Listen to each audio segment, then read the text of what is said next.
We are Ole Miss Rebels. As Mississippi's flagship university, we dig deeper, see farther, work harder. We pioneered human organ transplants. We helped prove Einstein's theory of gravitational waves. We are conducting life-changing research that solves the problems of today. We are Ole Miss, transforming lives and the world. Welcome to the POMcast with Stephen Willis. Now we're going to do things a little different. We are going to provide an honest look at Ole Miss athletics for the fan, by the fan, and of the fan. That is what we do. Hell be to me. I'm just kidding. Tune in for some Ole Miss sports news. We're going to give it to you straight. Yeah, right now.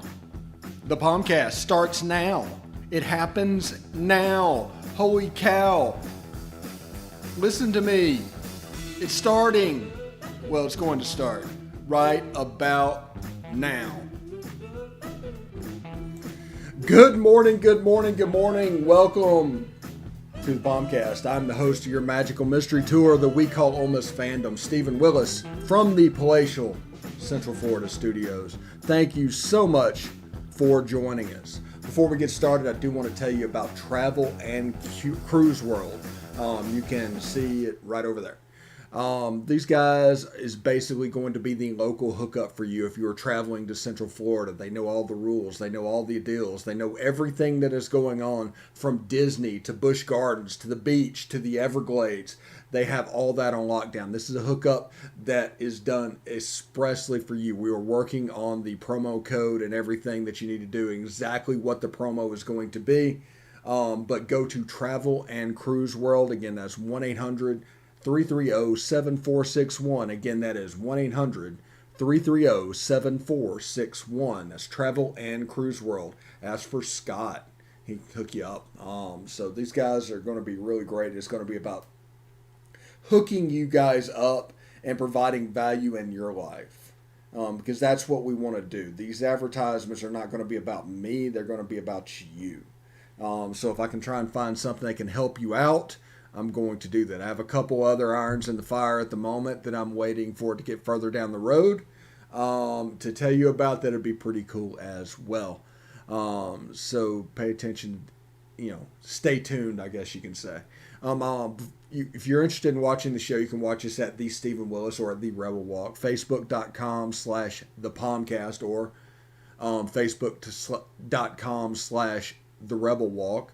You can catch us on YouTube at Positively Ole Miss. You can catch us on Twitch at Positively Ole Miss, all one word. On YouTube, subscribe, hit the bell. You'll not only know that we're streaming, you'll know what we're streaming about. That'll help you guys out as well. We're also on Instagram at Rebel Walk. Again, that's Instagram at Rebel Walk. So we're posting videos there all the time. Today at noon, the Rebel Walk recruiting show with Leanne Herring is posting. Got some, we talked a little bit about Jacarius Clayton, which we're going to get into in just a second. We also talked about a couple of 2023s that are kind of bubbling up to the surface potentially. Talked about them a little bit. We talked about a couple of guys that are flip candidates over the next couple of months. So it's a pretty good show, about 20 minutes of solid recruiting information that will appear somewhere down there. And let's see. We opened up the chat today. There's nobody had any notification that it was coming. I don't expect much to happen, but it's there anyway. I wanted to do that on Friday, continue our Friday open up the chat tradition.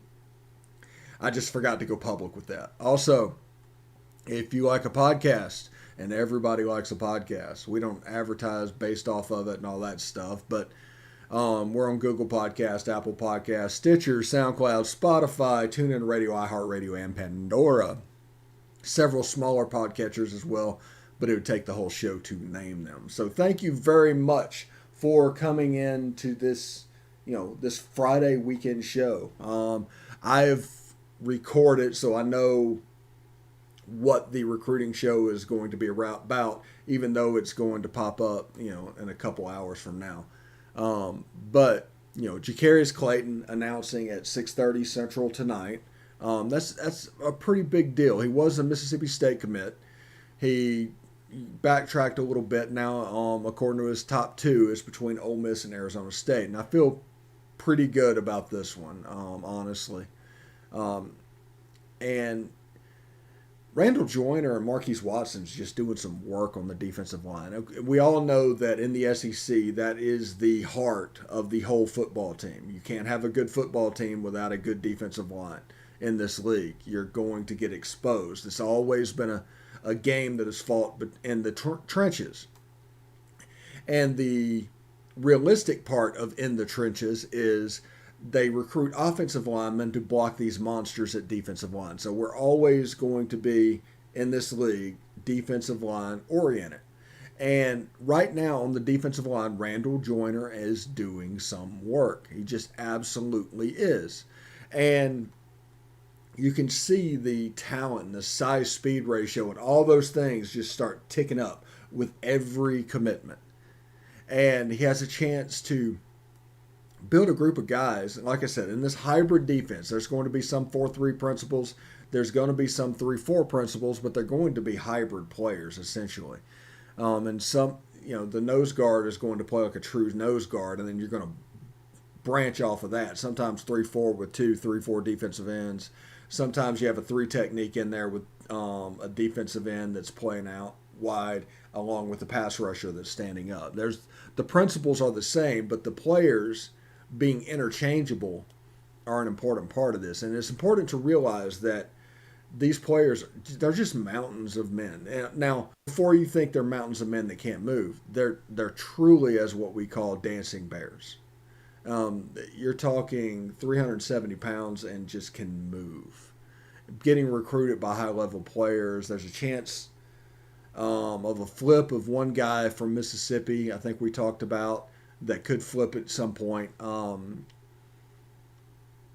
But he's just unbelievably agile for as big as he is. I mean, between him and Xavier Harris, just two huge men.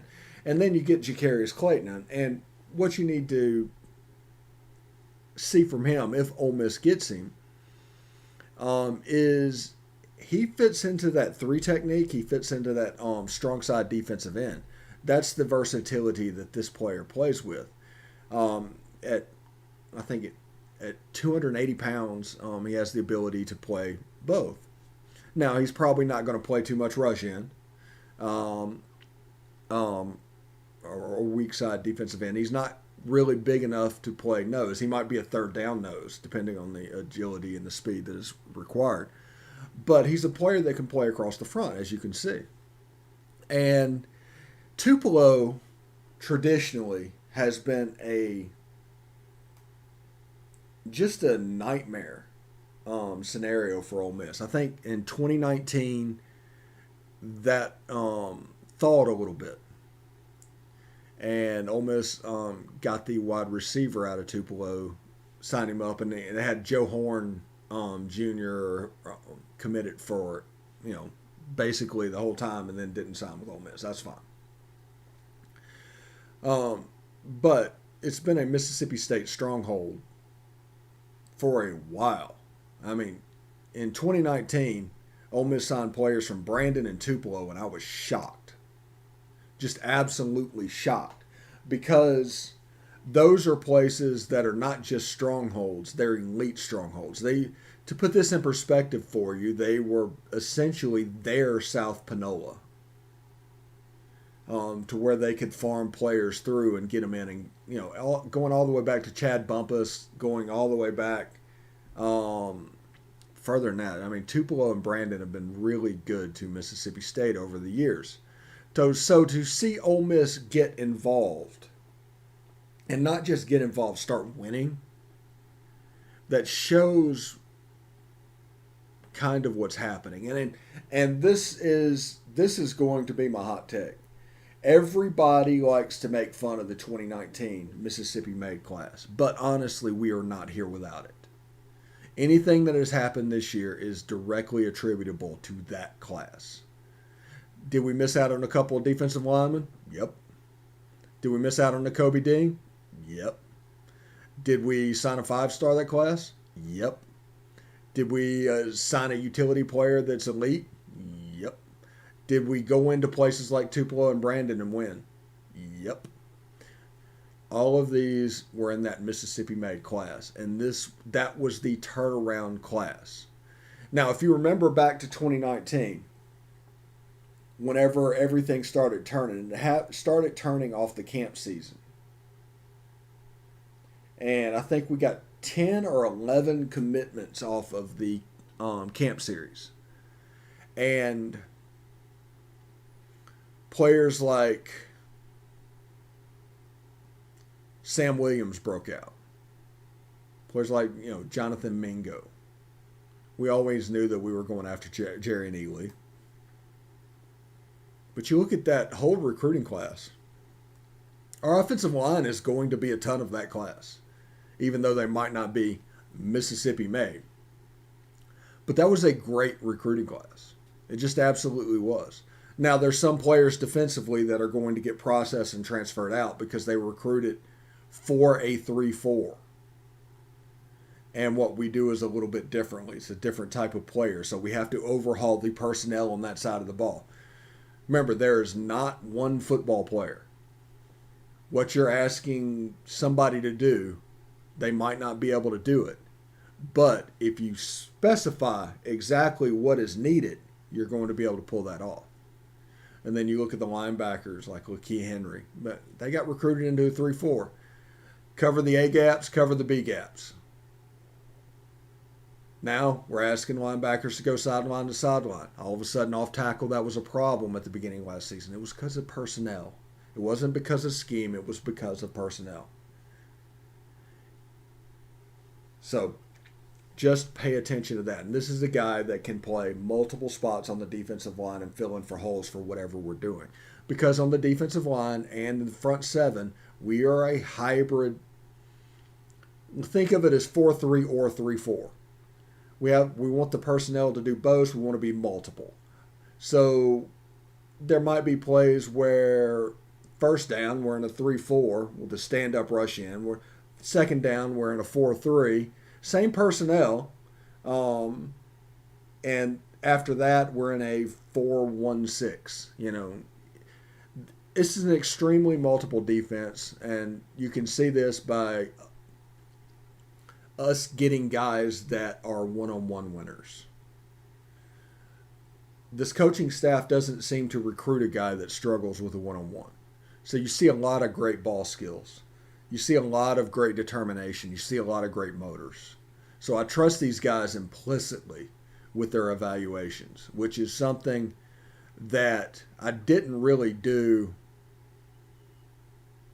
I don't know if I've done at Ole Miss in the previous 20 years, in the Rivals 24/7 era. I don't know if I completely trusted evals because I think there was a lot of guys that believed in one football player.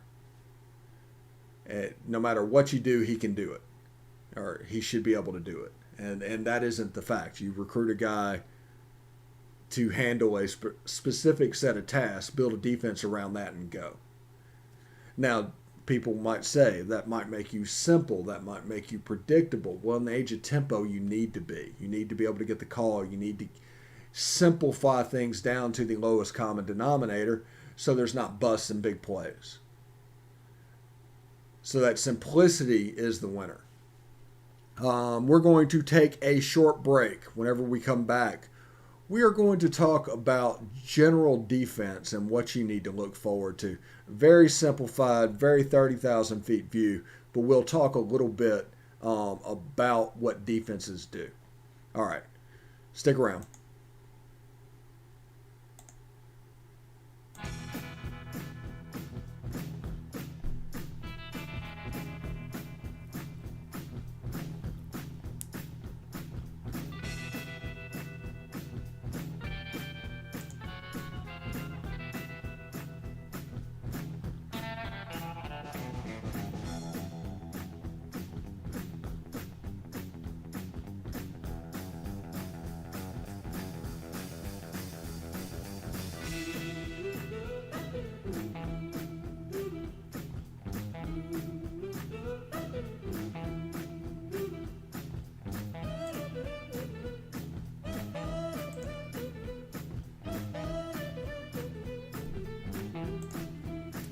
All right, welcome back to the POMcast. I am, of course, your host, Stephen Willis, right here on this magical mystery tour we call Ole Miss Fandom. I'm going to talk a little bit about defenses and what you need to look at and what you can actually notice in the course of a game, okay? Whenever you're looking at this. And this is very 30,000 feet view. This is very simplistic. Anybody can follow this. But whenever they hear phrases like chasing space or chasing grass, they automatically mock it. Most defenses do that, whether or not they use the terminology. Most offenses do that. Whether or not they use the terminology depends on them. Lane Kiffin does that. And it's all about attacking weak points in the defense, right? All right, so before we get started, I do want to tell you about the Rebel Walk. They provide a subscriber level experience for no money. It doesn't cost you anything but time, and boy, oh boy, is it worth it. Evelyn and her team, probably the biggest around Ole Miss at the moment. They have experts for all the sports, and you can follow the sports and have fun. And isn't that a cool thing if you could just have fun, if it wasn't such a chore? It doesn't need to be a chore. Just have fun.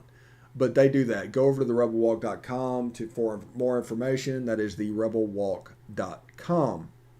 Okay, so defensive football in its very simplest terms is like an accordion, okay? Like a closed accordion. And as long as that accordion stays 10 to 15 yards, they can constrict you. They can absolutely constrict you and actually defend everything that you want to do, okay? And people always have known about this because they talk about taking the top off the defense. But when you think about this, the free safety, their number one rule is deeper than the deepest. And after that, that is going to cause space to open. That is going to cause the accordion to open up. And in a simple run play, if this thing is at, let's say they're lining up at 12 yards. I mean, some people do 15, some people do 12. I mean, it doesn't matter.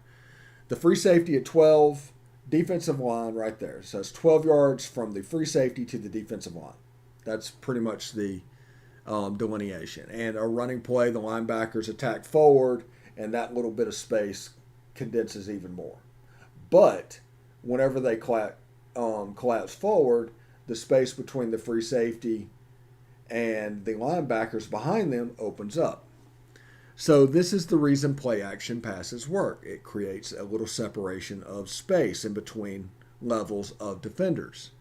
Now, if you mix that play action pass game to where the linebacker is basically playing on skates, to where they have to run responsibility and they have to get back to cover the pass, if they cover that, that opens up the accordion in front of the linebackers behind the defensive line. That is the reason the draw play works.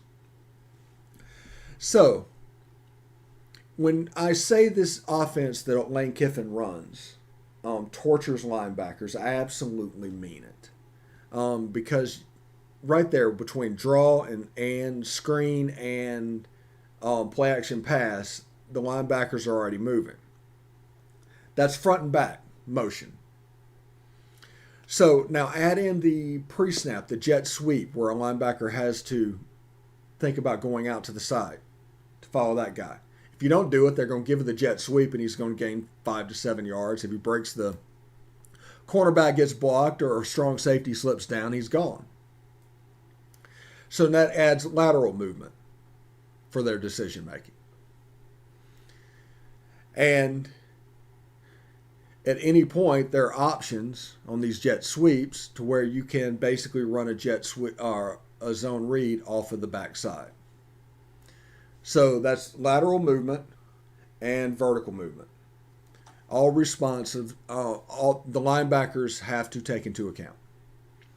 So this offense that Lane Kiffin runs is designed to torture those linebackers. They false step here, false step here. All of a sudden, 3 false steps are happening, and the accordion that should be open that far behind the linebackers is open that far. because there's going to be a deep route that's going to control the free safety because most every rule is deeper than the deepest.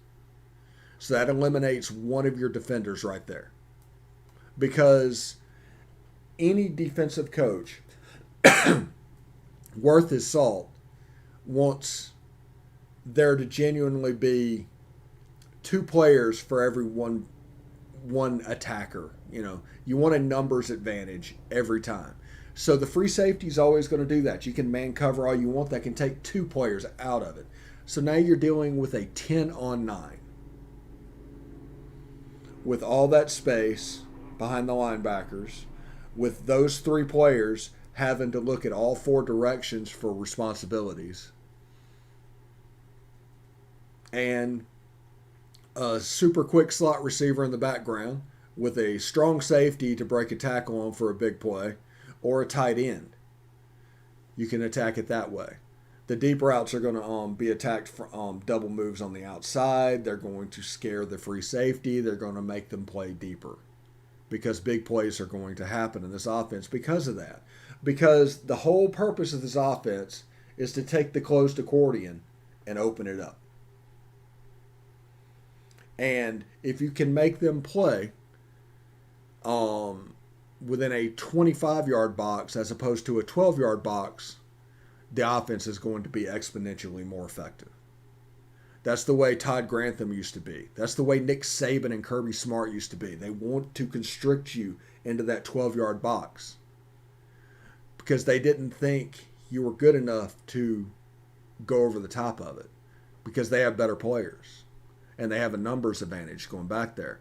But what you're seeing is people starting to pick on those linebackers. And those linebackers have gotten smaller and smaller and smaller and smaller. And now they're just jumbo-sized. They're essentially jumbo-sized defensive backs because they have to be excellent in pass coverage because of spread offenses, but super agile. So the days of the A-gap and B-gap linebackers are coming to an end because of the RPO game and the pass option game within the offense. So I hope everybody has a good weekend. I'm going to give you all a bunch of minutes back. I did the Rebel Walk Recruiting Show. That's going to air at 1 o'clock Eastern, 12 o'clock Central. Rebel Rankings comes out at 2 today. And we're filming an SEC After Dark tonight. So I've got a busy day set up today. And we're going to keep an eye on the Jacarius Clayton situation. If he commits to the good guys, we're going to do a commit watch maybe tomorrow. Maybe Saturday, maybe Sunday, maybe Monday. Who knows? We're going to Hollywood Studios Sunday, so it's probably not going to be Sunday, but it might be Sunday night. And we're also, I'm going to Tampa, I think, Saturday. So got some plans and a couple irons in the fire, but we're going to get that information to you as soon as possible. Again, visit our call, Travel and Cruise World, 1-800-330-7461 for all your Central Florida vacation needs. It's always good to have a local. Getting local hookup is a good thing. We're still working on the promo deal for that. So I'm going to give you guys back several minutes. Hope everybody has a good weekend and safe weekend. And, of course, hotty toddy.